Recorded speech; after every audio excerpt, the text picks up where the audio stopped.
이게 국제 슬로푸드, 세계 이태리가 공부하는 국제 슬로푸드 운동. 슬로푸드라고 하는 말이 어떤 말인지 아세요? 간단히 말씀드리면 패스트푸드의 반대말입니다. 네, 패스트푸드라는 게 지금 빠른 거라고 해서 이게 청소년들 먹고 있는 그런 굉장히 나쁜 거고, 슬로푸드 천천히, 그리고 우리 거, 토종, 로컬푸드하고 다 포함되어 있는 것들이지만은 그 운동을 하시고. 근데 이 GMO와 관련돼서는 공화당하고 민주당하고 정책적 차이가 없어요. GMO와 관련돼서는 민주당도 돈을 받고 공화당도 돈을 받아요. 왜? 이거는 미국의 국익하고 관련된다고 보기 때문에 그래요. 그런데 이 미국에서 요즘 변화가 있기 시작했어요. 미국 사람들이 그동안은 그냥 거의 반응을 하지 못하다가 이제 미국의 소비자들이 움직이기 시작해서 예를 들면 버몬트 같은 주에서는 이제 GMO 표시 같은 것을 하기로 한다든지, 그래서 미국도 변화가 일어났어요. 결국 이 변화는 누가 시켜야 되느냐? 국가보다는 소비자들이 시켜야 돼요. 물론 국가도 제대로 된 국가면 좋죠. 좀 전에 얘기했던 러시아나 필리핀 같은, 또는 유럽의 대부분의 같은 그런 비교적 이런 문제에 대해서 관심을 갖고 있고 국민의 어떤 그 안전성이라든지 이런 거에 대해서 생각하는 정부라면 오케이. 그렇지 않은 곳에서 이거 바꿀 수 있는 것은 누가 바꾼다? 시민이. 여기 계신 분들과 마찬가지로 시민들이 바꾸는 거예요. 유럽에 가면 백화점에 뭐라고 붙어 있냐면은 크게 GE 풀이라고 붙어 있어요. GE, 그러니까 유전자 조작 그 식품을 여기에서는 판매하지 않습니다. 라는 것을 백화점에 크게 붙여놨어요. 이거는 백화점의 그런 그 오너가 아주 그 좋은 마음에서 그 유전자 조작 그 식품을 판매하지 않는 게 아니라 소비자들이 만들어내는 거거든요. 니네 백화점에서 유전자 조작 식품을 팔게 되면은 우리가 니네 매장에 가서 사는 거를 보이콧하겠다. 그러니까 소비자들의 구매력의 힘이 그런 어떤 그 백화점에서의 그런 어떤 판매 정책을 바꿨다는 거예요. 유럽에서는 또 맥도날드나 이 유아식품 만드는 그 버거라고 하니까 거버 이런 데 회사도 입장을 바꿨어요. 그전에는 예를 들면 유전자 조작으로 만든 농산물이나 또는 유전자 조작 사료를 쓴 그런 어떤 그 고기 이런 것들을 썼었는데 소비자들이 항의하고 반대하니까 결국 선언했죠. 맥도날드는 GMO 사료로 쓴 고기를 그 음식을 만드는데 사용하지 않습니다. 이런 식으로 했다는 거예요. 이게 이제 소비자의 힘이죠. 시민의 힘이죠. 지금 아시다시피 그죠? 그 폭스바겐 자동차가 연비 조작부터 시작해서 여러 가지 문제를 일으켰잖아요. 미국서는 어떻게 됐습니까? 미국서는 그 많은 그런 어떤 폭스바겐 이용자들한테 다 보상해주기로 했잖아요. 한국은 해야 안 해요? 안 해요. 한국을 봉으로 보고 있죠. 소비자가 봉이죠. 우리도 그 봉이 아니고 우리도 변화를 할 수 있어요. 미국 소비자 못지않게 우리도 징벌적 그 손해배상을 하도록 요구할 수 있어요. 문제는 아는 것이 중요한 것이 아니라 실천하는 것이 중요해요. 아시겠죠? 네. 오늘 이 정도 들었으면 이제는 GMO 다 박사님이셔. 누구한테 가서 다 강의하실 수 있어요. 아까 우리 오로지 선생님이 하셨잖아요. 그죠? 더더구나 강의 자료 받으면 다 하실 수 있어요. 글리포세이트가 어떻고 GMO 단백질 변형이 어떻고, 지한 실험한 결과가 어떻고, 그죠? 예를 들면은 원숭이한테, 침팬지한테 바나나, 유전자적 바나나하고 그냥 바나나 주면은 기가 막히게 그냥 바나나는 먹는데 유전자적 바나나는 안 먹어. 사람은 어때요? 원숭이만도 침팬지만도 못해요. 이게 우리의 현실입니다. 아까 잠깐 자료를 보니까 우리 쌀 소비량이 65kg 1년에. 근데 요즘 더 떨어져서 62kg예요. 쌀값이 어느 정도냐면은 가을 되면 농민들이 데모예요. 쌀값이 농민값이다 해가지고 23만 원으로 쌀값을 올려달라.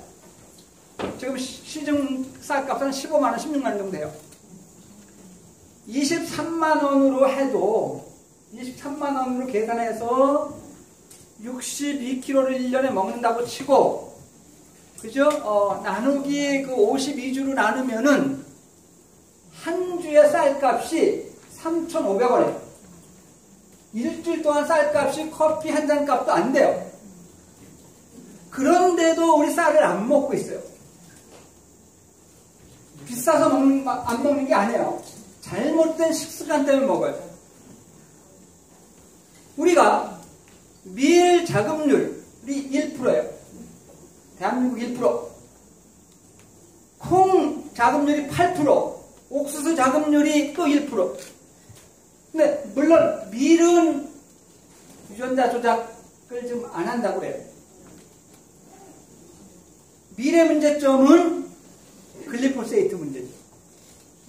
저도 오로지 선생님한테 얘기 들었어요. 예를 들면은 밀 같은 거는 엄청나게 넓은 밭에다가, 그죠? 씨앗을 뿌릴 때 비행기를 뿌리죠. 농약도 비행기를 뿌리겠죠. 나중에 수확할 때 이거를 한 번에 해야 되는데 어디는 익고 어디는 좀 덜 익고 어디는 좀 더 덜 익고, 그러면은 이 부분에 들어가서 작업하고 또 이틀 있다가 이 부분, 또 3일 있다가 이 부분 할 수 있어요, 없어요? 할 수는 있지만 비용이 더 든다 이거예요. 그래서 하는 게 뭐냐면 글리포세이트를 쫙 뿌리고 수확 며칠 전, 한 열흘 전쯤에, 제가 정확한 자료는 아닙니다만, 뿌려서 동시에 수확할 수 있게끔 만드는데 발암물질, 1급 발암물질은 글리포세이트 쓴다는 거예요. 그렇게 해서 생산된 밀이거든요. 그래서 뭐라고 우리가 얘기하냐면은 우리가 먹는 밀 99% 수입하는 그 밀은 생산 과정에서 7번의 약을 친다고 그래요. 그러니까 종자부터 시작해서, 종자 소독부터 시작해서 제조제부터 해서 7번을 친다는 거예요. 그 다음에 이제 수확한 다음에 창고에 보관하고, 그 다음에 그 배로 이렇게 가져오면서 또 여러 번에 걸쳐서 방부제, 살충제 이런 거를 또 끼얹어서 수확 이후에도 또 7번의 약을 친다는 거예요. 그럼 총 몇 번 쳐요? 잘하시네요, 수학.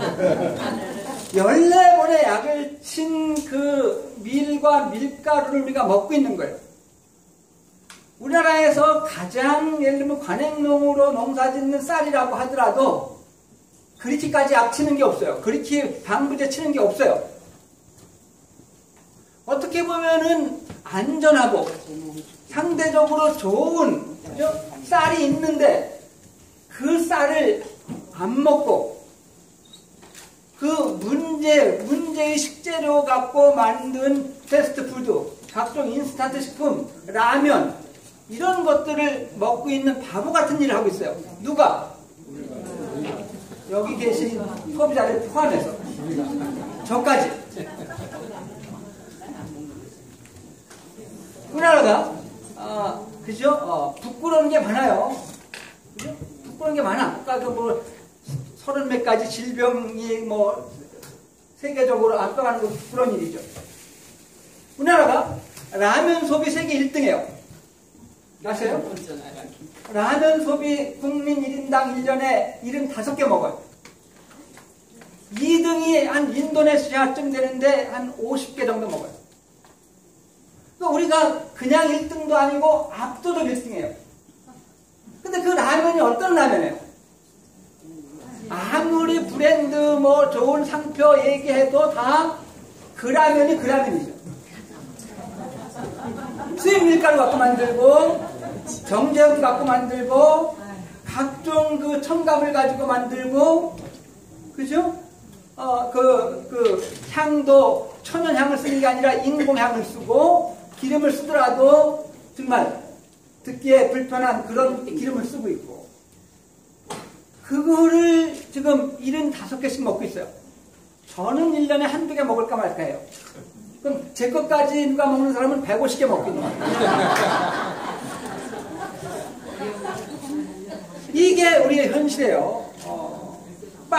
빵으로 식사하고, 이제 아침에 밥 안 먹고, 또 대충 먹고, 이렇게 하다 보니까 우리의 쌀은 소비가 점점 줄어가지고 힘들고, 그래서 쌀 농사 줄여야 된다고 하고, 쌀 농사 줄이고 이제 그 다른 대체 작물로 벼농사로 바꿔야 된다, 이런 얘기가 나오고 있잖아요.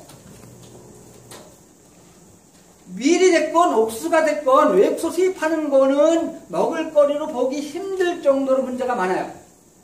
옥수수 같은 거는 GMO니까. 그죠?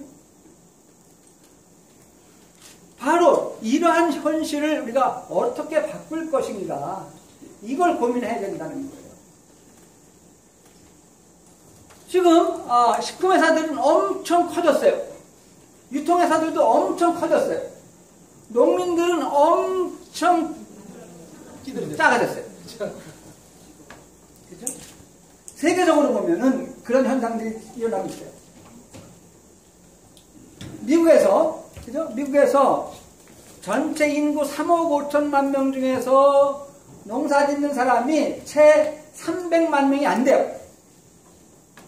1%가 안 돼, 1%가. 일본도 2%밖에 안 되고, 프랑스도 2%밖에 안 돼요. 우리나라는 한 4% 내지 5% 돼요. 그죠? 60년대 중반에 농사 짓는 사람이 우리나라 같은 경우에 54%가 됐는데, 지금 10분의 1로 줄어들었어요. 그죠? 그 많던 농민들 다 어디 갔을까? 그렇죠? 근데 지금 농민들이 이렇게 못 살아요. 왜? 쌀 농사 줘도 안 사주니까. 쌀 농사 줘도 다른 그 외국에서 수입한 싸구려, 그런 그 옥수수, 싸구려, 밀 이런 거하고 경쟁이 안 되니까. 토종 밀 농사 줘도 또 경쟁이 안 되니까. 농민들이 눈물을 흘리지 않고 신나게 농사 지을 수 있는 여건을 만들어줘야 돼요. 그죠? 농민이 농사 지을 때 정말 화가 나서, 화가 치밀어서 욕을 하면서 농사 지을 수도 있죠. 그렇지 않겠습니까? 그죠? 지금 예를 들면 농업소득, 농가소득이 아니고 농업소득이 1년에 한 930만 원쯤 돼요. 월 80만 원. 억대 농가들까지 포함해서. 그러면 대부분의 60, 70대 농부들은 월 50만 원도 안 돼요. 50만 원, 40만 원, 30만 원도 안 되는 농부들이 수두룩해요. 쌀값도 20년 전 쌀값하고 지금 똑같아요. 오히려 떨어졌어요. 여기 월급 받는 분들 20년 전 월급 받으면은 받겠어요? 못 받겠어요? 그런데 왜 농민들은 20년 전 거 받으라고 얘기해요? 공평합니까? 공평하지 않습니까? 공평하지 않잖아요. 이걸 공평하도록 하는 게 우리 시민들의 몫이고 시민들의 힘이에요. 그래서 슬로푸드 운동에서는 이제 농사는 농민들만 짓는 게 아니다. 소비자들이 함께 농사를 져야 된다고 얘기해요. 그러면서 생각해낸 말이 공동생산자예요.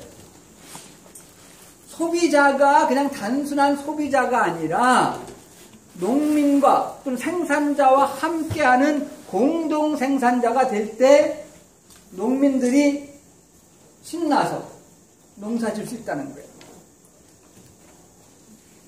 농민들이 정말 사정이 안 좋아서 존중을 받지 못하면서 그죠? 그냥 화가 치미는 가운데 농사 지면 욕을 해가면서 농사 질 수 있잖아요. 욕 한번 할까요? X발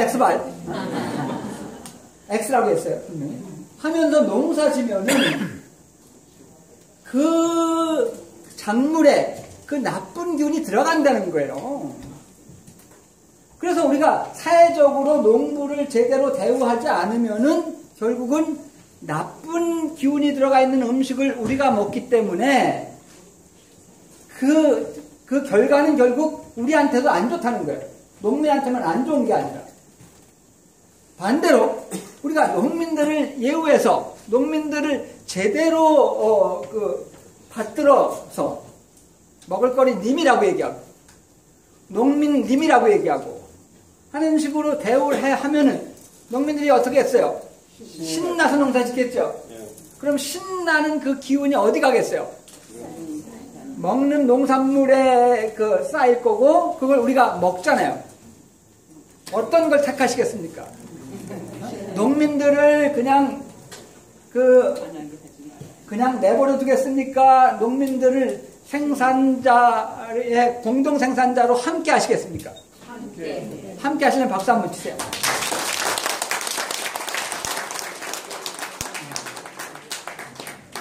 그래서 함께 하기 위해서 해야 될 아주 중요한 일이 있어요. 그게 뭐냐면은 가정에서 조리하는 거예요.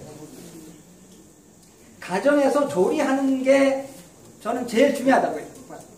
그래서 제가 어제 국회 가서 조금 국회의원들 앞에서 얘기 좀 했는데 다른 건 몰라도 중고등학교, 초등학교, 중고등학교에서 조리 수업을 좀 필수화하는데 국회의원들이 좀 역할 좀 해주십시오.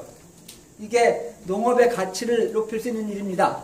이 부탁을 좀 드렸는데 지금 아침을 안 먹는 가정이 점점 늘어나고 있어요. 그렇죠? 조리하지 않는다는 거죠. 아파트 선전할 때 부엌을 뭐라고 얘기해요? 부엌 인테리어라고 얘기해요. 부엌 조리하는 공간, 식사하는 공간이 아니고 인테리어라는 거예요. 그러니까 식사, 저녁 있는 삶 이런 것들을 우리가 살려내야 되고, 그죠? 가정에서 식재료를 가지고 조리를 해야 된다는 거예요. 가정에서 조리를 해야 농사 짓는 사람들이 농사 지은 신선한 식재료가 필요하지, 가정에서 아무런 조리를 하지 않으면 무슨 식재료가 필요하겠어요? 그죠? 그래서 조리를 지금 이렇게 복원하고 또 조리를 확산시키고 가정에서 거의 모든 가정에서 조리를 하도록 하는 것만큼 중요한 일이 없다는 거죠. 조리를 하되 그냥 하는 게 아니라 의식을 가지고 하는 거죠. 두부 살 때, 그죠? 두부 살 때 어떤 걸 사요? 국산콩 사죠? 두부는 철저하게 국산콩 사야 돼요. 국산콩이라고 표시 안 된 콩은, 두부는 다 GMO라고 보면 돼요. 우리가 콩 자급률이 8%예요. 92%가 수입이에요. 근데 안타깝게도 전 세계 콩 생산량의 한 85%가 GMO예요. 그러니까 우리가 10알의 콩을 수입하면은 8알 내지 9알은 GMO 콩이라는 거죠. 그거 가지고 만든 두부가 국산콩이라고 표시 안 한 거는 그런 콩 가지고 만든 거로 보시면 돼요.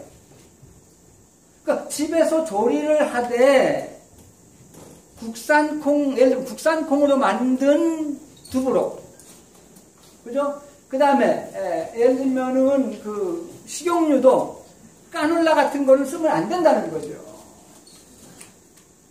까놀라는 캐나다에서 만든 유체, 캐나다에서 유전자 조작으로 만든 게 카놀라예요.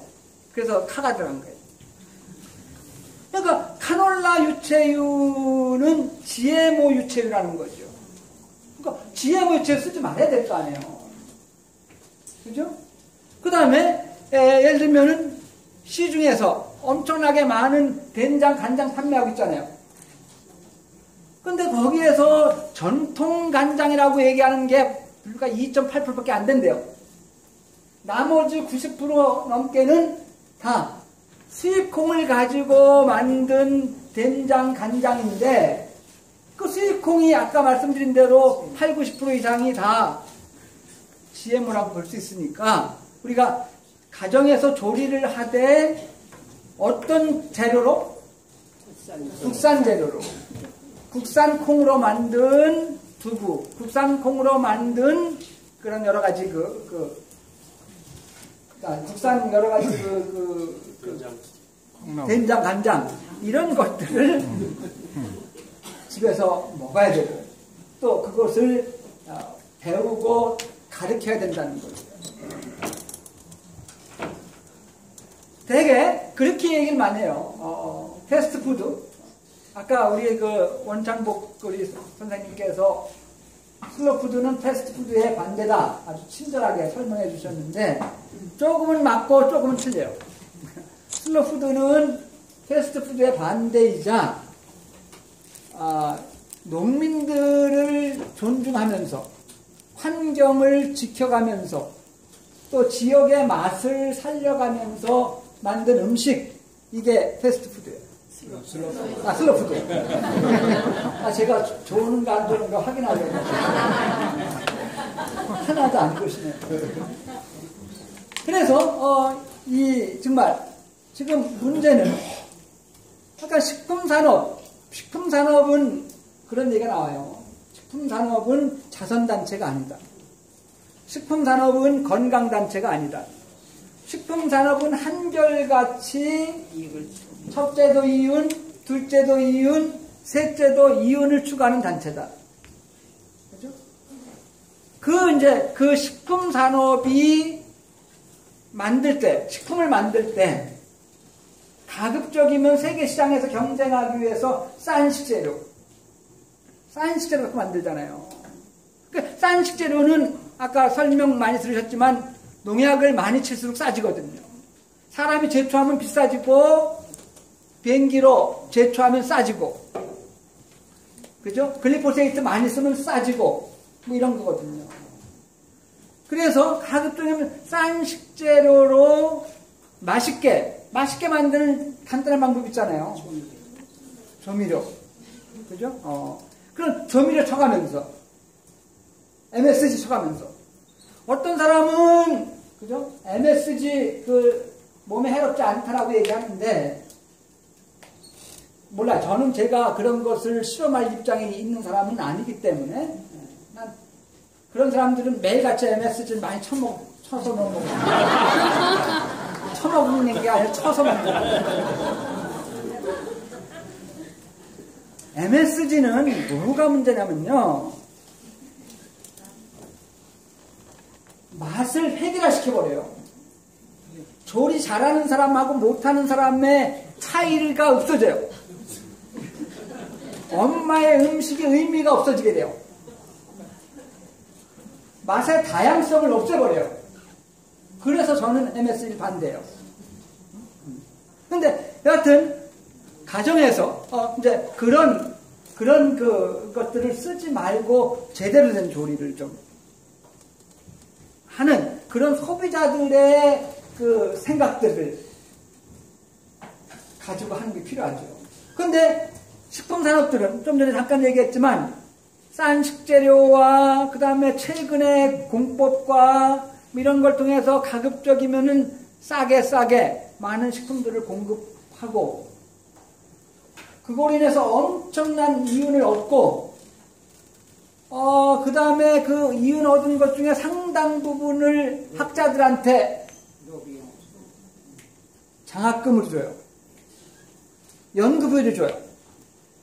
그래서 문제가 생길 때 뭐라고 얘기하냐면, 전문가 입장에서 볼 때, 중국에서 멜라민 성분이 들어가 있는 우유, 이거 우리나라에 예를 들면은 일회용 일회용 커피에 들어갔다는 그런 얘기가 있을 때 하루에 4,500잔 마시지 않는 한 건강에 아무런 문제 없다. 이렇게 얘기해요. 전문가들은. 예를 들면 광우병 걸릴 확률이 비행기 타고 가다가 또는 골프 치다가 벼락 맞을 확률보다 낮다고 얘기해요. 그 사람들은 과학을 얘기하는 게 아니에요. 자기네들 돈 받은 거에 대한 대가를 얘기하는 거죠. 그리고 많은 그런 소비자들이 그러한 틀 속에서 싸고 맛있고 편리하니까 계속해서 패스트푸드를 소비하는 거예요. 라면을 소비하는 거예요. 저는 지금 전 세계적으로 패스트푸드가 세계화됐어요. 그래서 패스트푸드가 세계화되니까 비만도 세계화됐어요. 비만이 세계화되니까 세계보건기구 WHO는 뭐라고 했냐면 비만은 21세기의 전염병이다. 이렇게 얘기했어요. 여기 보니까 비만이신 분 별로 없는 것 같아. 저 포함해서. 그런데 제가 보기에 패스트푸드의 문제는 패스트푸드가 비만을 가져오는 것보다 더 큰 문제는 뭐냐면은 조리하지 않도록 한다는 거예요. 패스트푸드의 가장 큰 폐해는 조리하지 않도록 하는 거고 조리하지 않게 되면 어떻게 돼요? 우리는 계속해서 남이 해주는 음식, 남이 차려주는 음식, 식품회사가 차려주는 음식에 의존할 수밖에 없어요. 그걸 먹을 수밖에 없어요. 그러니까 우리가 조리 기술을 갖는 것하고 갖지 않는 것하고의 삶의 질의 차이가 엄청나죠. 조리 기술을 갖지 않는다는 거는, 그죠? 무수하게 나쁜 식품들이 도사리고 있는, 지뢰의 밭으로 있는 그 덫에 걸려가지고 계속해서 나쁜 식품을 먹고 있는 거고, 또 그러한 식품이 더 많이 생산하도록 한 표 던지는 거고, 나쁜 음식 확산의 공범자가 되는 거예요. 근데 조리 기술을 갖는다는 건 뭐예요? 자기가 치사 선택해서 좋은 식재료 가지고 제대로 된 먹을거리를 먹을 수 있는 거고, 남의 페이스나 남의 그런 의도에서 벗어날 수 있는 거고, 자기 사랑하는 사람한테 좋은 음식을 만들어서 음식을 갖고 사랑과 배려를 베풀 수 있는 거고.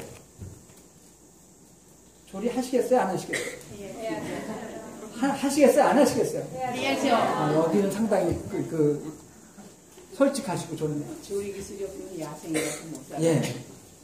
제가 학생들한테 하나 재미로 말씀드리면, 공장식 축산의 고기가 나쁘다는 거, GMO 사료 쓴 고기가 나쁘다는 걸 얘기한 다음에, 그래도 고기 먹을 거냐? 그러면 애들이 예! 그래요.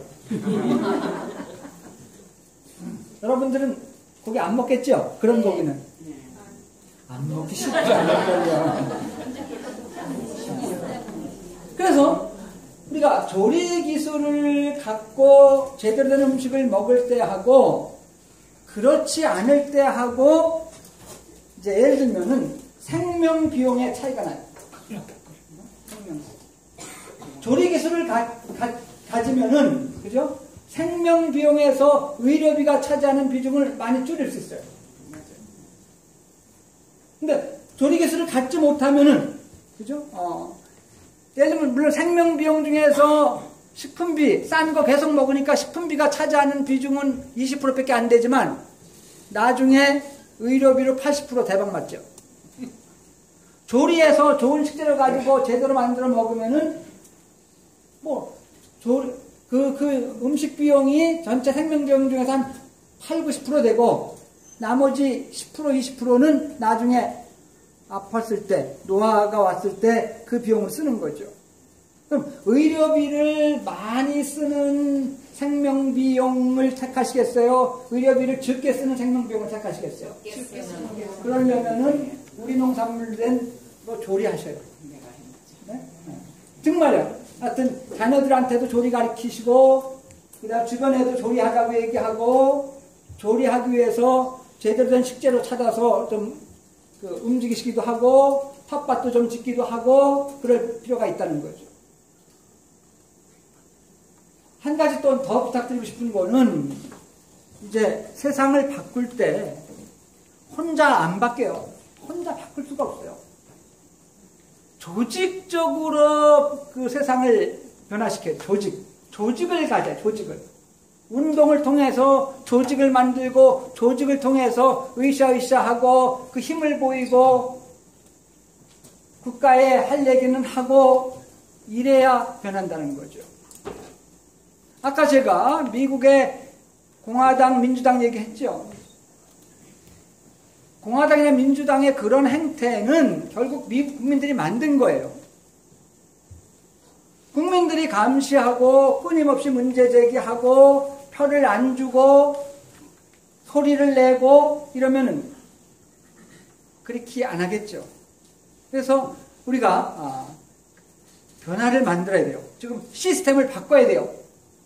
패스트푸드가 지배하는 세상, 글로벌 푸드가 지배하는 세상, GMO가 지배하는 세상에서 슬로푸드가 지배하고 로컬 푸드가 지배하고 난 GMO가 지배하는 세상이 되려면은 소비자들이 의식적으로 나서서 조직에 참여해서 운동에 참여해서 변화를 만들어야죠. 좋은 음식은 절대로 그냥 주어지지 않습니다. 그죠? 우리가 만드는 거예요. 그리고 우리는 유엔에서 정한 좋은 음식을 먹을 권리를 가지고 있어요. 좋은 음식은 부자나 먹는 게 아니에요. 좋은 음식은 인간 누구나 먹을 수 있는 먹어야 되는 권리예요. 그래서 우리가 인간으로서의 품위 있는 생활, 품위 있는 식생활을 하기 위해서는 우리가 좋은 음식을 먹어야 되고 좋은 음식은 3대가 가는데 그 3대가 가는 좋은 음식을 먹기 위해서는 우리가 아는 것을 끝이지 말고 액션을 통해서 행동을 통해서 변화를 추구해서 그 좋은 음식을 만들어서 먹는 것이 정답이다 라는 말씀 드리고 제가 마치겠습니다. 고맙습니다.